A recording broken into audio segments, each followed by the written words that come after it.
Hello there. Thanks for watching. Now, you normally see me cleaning graves and that sort of thing if you watch this channel, but I'm going to talk about something different this time. It's about Virgin Media.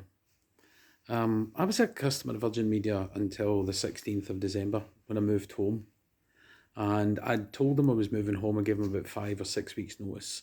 So they sent me this message saying there's work that needs to be done outside to pull the cable through from the main kind of trunk of cable to you, but no problem, we're on it. Thanks for giving us so much notice.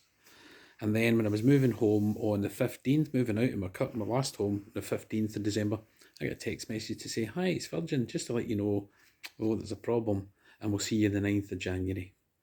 So you can imagine I went absolutely ballistic. So on the 16th of December, I had over 3 hours telephone conversation with about 9 people, and probably through most of the continents of the world, such as the nature of call centres. And needless to say, I was very unhappy at the fact that I gave them all that notice and they just turned around and said, well, effectively 2 days before we got notice, they came to us and said, sorry, we can't do that. So they've taken how many weeks to get round to it. So I was naturally unhappy. And Virgin do a dongle thing, apparently. Dongle, Vongo, Mongo, whatever they call it, something like that. But you have to you have to apply for a contract with Virgin Mobile for that period of time. So although they're giving you the dongle and whatever, you have to actually sign up to Virgin Mobile for 30 days. And I said to them, look, I'm not going to sign up for 30 days for something that's going to cost me in terms of my credit history, my credit rating, 6 months. Because what happens is they do what's called a hard search, a hard credit search, and that stays on your record for 6 months. I've got a good credit rating and I want to keep that. So effectively, that's a 6 months kind of verbal warning against me, if you like, in terms of my credit. So I said, no, I didn't want to do that. So they basically said, well, go and take a run and jump.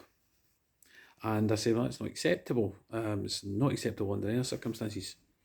But totally, let's just say they're just totally rubbish, right? So every person I spoke to every person who could understand me and I speak UK English was fine, but were limited in what they could do. So although they could be sympathetic, they couldn't really do anything because they don't have the power in the system.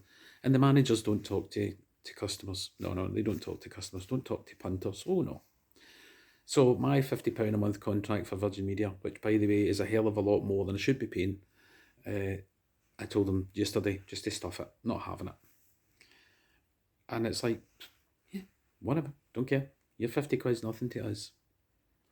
But then the other side, apparently they owe me money from my previous account, but they won't give me that for 45 days because that's their policy. And my attitude is very simple. They're not paying me interest for those 45 days. They're making money. They're using my money. Free cash, a free loan, and they're not giving me any interest. I asked, well, if you're not paying, if you're saving interest but not going to a bank but using my money, you should be paying me something, surely. It's capitalism, isn't it? But oh, no. Virgin Media will make lots of money and don't give a shit about you as an individual, regardless of how much you spend in them every month. They don't care. They don't need you. They don't need you. There's not enough of us who are pissed off and walk away. They know that in a lot of places they've got a virtual monopoly on speed and all that sort of stuff, so they think they're okay. I wonder how Richard Branson, when he was, back in his Virgin shop days, would have thought about how his people are being treated, how his customers are being treated now in his name. So people are being abused in his name. Okay. I mean, he does think he's a bit of a messianic figure, so maybe he should turn around and think, what is being done in my holy name? Yeah, exactly.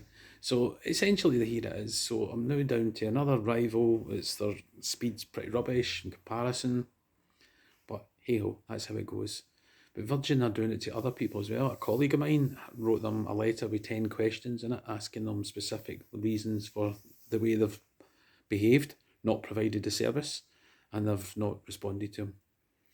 So my question is really this: why is it that every time is that I have a problem with your service, Mr. fucking wonderful Virgin Media, that it's all my fault and I have to bend to your will, to your systems and to your policies and practices? Surely it should be the other way about. I mean, is that not what customer service is about? Surely you should be coming to me and saying, I'm really sorry you have a problem. How can we help try to alleviate the problem? No. So they wanted just to leave me for the best part of a month with no broadband. Wi-Fi, anything like that. Over Christmas and New Year, and broadband's as important in a lot of ways as gas and electricity is. It's the way a lot of us communicate. So there I am sitting yesterday and I thought, you know what, just shove it. Just don't waste my time. You know, so they're saying they were going to compensate me, but they would only compensate me if I kept my Virgin service on. Well, technically on. So it was a case of that, well, if you're not staying with us, we don't owe you anything. But if you were 2 minutes late in processing your payment to them, they would cut you off without a by your leave. So it's an unequal contract. And I always thought that contracts had to be equal. There was responsibility on both parties to fulfil their obligations under the contract, but apparently not. Especially if you're Virgin Media and you're a big fucking corporate, you can do what the hell you like. My problem, folks, is that they're just going to turn around and do nothing, because it's just they don't care about me. I'm just a little man, but they won't care about you as well because you're just little people. So I have to take a stand for me and say, fuck you, Virgin Media. And I'm just sickened by it. I'm just disgusted by the way they behaved. And nobody wants to take responsibility. You know, there's the people that you speak to, the call handlers, the agents kind of type people, and they're often all right. Decent, not just ordinary people, try to make a living as best they can and getting hit by pretty heavy shit. But they have no authority to change things. And one of them said to me, look, you know, I know exactly what you're saying, but, you know, they won't talk. My manager won't talk to you. They don't talk to punters. And all I can do is offer you very limited things. So I could escalate it to my manager, but my manager would tell me to phone you back and just say, no, that's how it is. That's wrong. You know, so for me, there's no point in escalating the calls because they don't go anywhere. If you're a customer service organisation, you need to speak to people. It's part of what the job is about. And by contrast, I spoke to someone in a rival company and was treated very well. Everything was very fair. They explained to me the limitations of the service that they could provide because they're not Virgin Media. They don't have cables. And I spent time actually sorting stuff out with somebody who actually listened to what I was saying to them, which is good. But that should happen all the time. You know, when you're signing up, they're lovely. When you get a problem, it's like everything else. Once you hit a problem, that's when you know what customer service is. And frankly, Virgin is shit. No wonder it's a Virgin.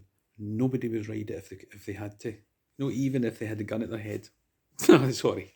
I don't mean that to all you people out there who are non-sexual, but you know what I'm saying. It's the idea is that they just don't give a shit. And it's so wrong. So Virgin Media, get it up, yay.